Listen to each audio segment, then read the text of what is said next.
আসসালামু আলাইকুম। আ আপনার আশেপাশে এমন কিছু মানুষ কি দেখেছেন যারা সবসময় একা থাকে? মনে হয় যেন নিজের জগতে আ হারিয়ে কিংবা তারা কখনোই কারো সাথে মিশতে চায় না। তাদের ফ্রেন্ড সার্কেল খুবই কম। তারা একাকিত্ব পছন্দ করে। তারা নিজেদের জগতে সবসময় হারিয়ে থাকে। এরকম মনে হয়। তারা কল্পনা জগতে থাকে কিংবা তারা সাধারণত নিজেদের সাথে বেশি টাইম স্পেন্ড করে। অন্য কারো সাথে কোনো টাইম স্পেন্ড করে না। তো এমন যদি মানুষ থাকে তাহলে স্বাভাবিকতই তার একটা সমস্যা থাকতে পারে। সেটা হচ্ছে শিজয়েড পার্সোনালিটি ডিসঅর্ডার বা এসপিডি। শিজয়েড পার্সোনালিটি ডিসঅর্ডার হলে একজন মানুষ মানসিকভাবে একটি সমস্যা, যেখানে একজন মানুষ সমাজ থেকে দূরে থাকে। অর্থাৎ কারো সাথে মেশে না কিংবা কারো সাথে সম্পর্ক ঘনিষ্ঠ করতে পারে না কিংবা অন্যের অনুভূতি সম্পর্কে সে তেমন বোঝে না বা কোনো কেয়ার করে না।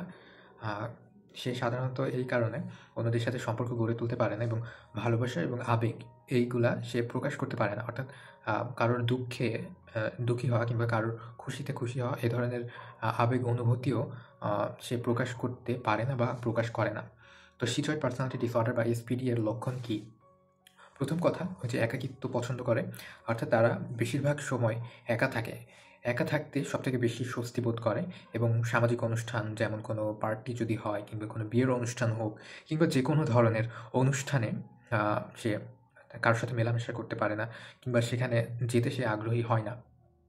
অন্যদের থেকে অন্যদের সাথে কথা বলার থেকে সে একা, একা থাকা এবং একা, একা সবকিছু করা, একা, একা বই পড়া হতে পারে, গেম খেলা হতে পারে। এদিকে সে বেশিরভাগ সময় ব্যয় করতে পারে। নাম্বার 2, অন্যদের সাথে ঘনিষ্ঠ হতে চায় না। সে কারো সাথে ঘনিষ্ঠ হতে চায় না। কোনো সম্পর্ককে আ গভীর সম্পর্কে যেতে চায় না কখনো। কারো সঙ্গে বন্ধুত্ব, ভালোবাসা কিংবা বিবাহ সম্পর্ক গড়ে তুলতেও অনেক অনীহা বোধ করে। অ্যান্ড নাম্বার 3, আবেগহীন ও উদাসীন। আ অন্যদের দুঃখ বা আনন্দে আ সে কোনো রকম কোনো ফিলিংস তার ভিতরে কাজ করে না কিংবা সে সেটাকে শো করে না। কেউ প্রশংসা করলে কিংবা কেউ তার নিয়ে সমালোচনা করলে, খারাপ বললে, এতে তার তেমন কোনো মাথা ব্যথা নেই। সে এতে একেবারে ডোন্ট কেয়ার ভাবে থাকে এবং আশেপাশের ঘটনার ব্যাপারে সে সত্যিই উদাসীন থাকে। আ এবং সেরকম কোনো কেয়ার করে না। আশেপাশে যাই হয়ে যাক না কেন, তেমন কোনো কেয়ার সে করে না। অল্প কিছু কাজে, নির্দিষ্ট কিছু কাজে সে আগ্রহী থাকতে পারে এবং এমন সব কাজে আগ্রহী থাকতে পারে যেখানে একা একাই যে সকল কাজগুলো করা হয় কিংবা কারোর সম্পৃক্ততার মাধ্যমে যেসব কাজ করা হয় সেগুলো বাদে, যেমন কোনো ধরনের শিল্প হতে পারে, গণিত, গবেষণা, প্রযুক্তি, এ সকল কাজে সে একা একা এসব কাজের ভিতরে থাকতে সে পছন্দ করে এবং এর কারণ ওই একটাই যে মানুষের সাথে তেমন মিশতে হয় না। কল্পনার জগতে বেশি থাকে। বাস্তব জগতের থেকে সে কল্পনার জগতে বেশি থাকে।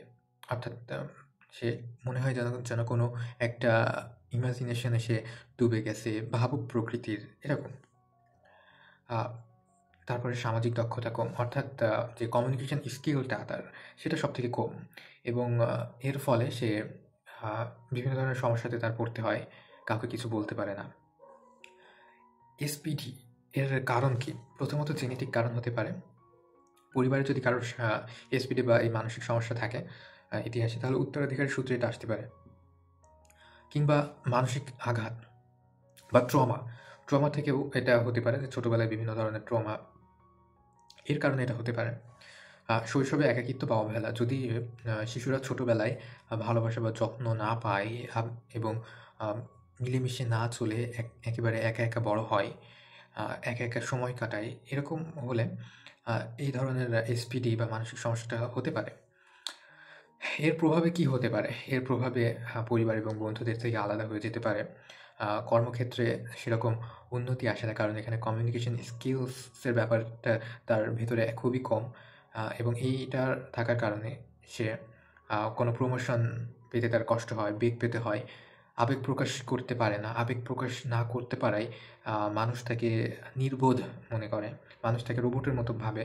ভালোবাসার সম্পর্ক কিংবা বিবাহ জীবনে সমস্যা দেখা দিতে পারে। কারণ সে তেমন কারোর অনুভূতি বুঝতে পারে না। অনুভূতিতে সাড়া দিতে পারে না। আ তারপর এই রোগের কি চিকিৎসাই বা হতে পারে?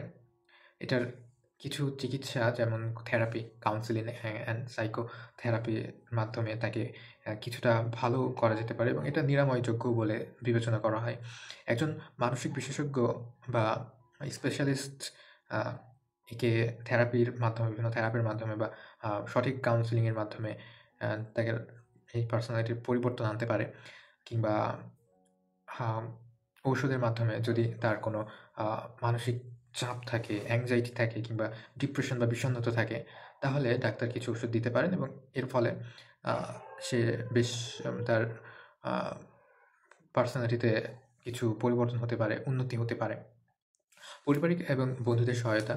পরিবার এবং বন্ধুরা যদি তাকে সেভাবে সময় দেয়, তার সাথে সেই ভালোভাবে যদি চলাফেরা, কথাবার্তা বলতে পারে এবং আ জোর করে না হলেও ধীরে, ধীরে যাতে সামাজিক আ বিষয়গুলোর দিকে তাকে নিয়ে আসা যায়, তাহলে এম ভালো হতে পারে এই মানসিক সমস্যাটা। তো সিচুয়েড পার্সোনালিটি ডিসঅর্ডার ব্যক্তিত্বে মানুষ মূলত একা থাকতে পছন্দ করে। সে মোটামুটি আবেগহীন বলেই তাকে মনে হয় এবং সে কারো সাথে মিশতে চায় না, মিশতে পছন্দ করে না। সে সবসময় কল্পনার জগতেই থাকে বলে মনে হয় এবং এটা একটা মানসিক রোগ বলা যায় না, এটা একটা সমস্যা এবং ব্যক্তিত্বের একটা সমস্যা।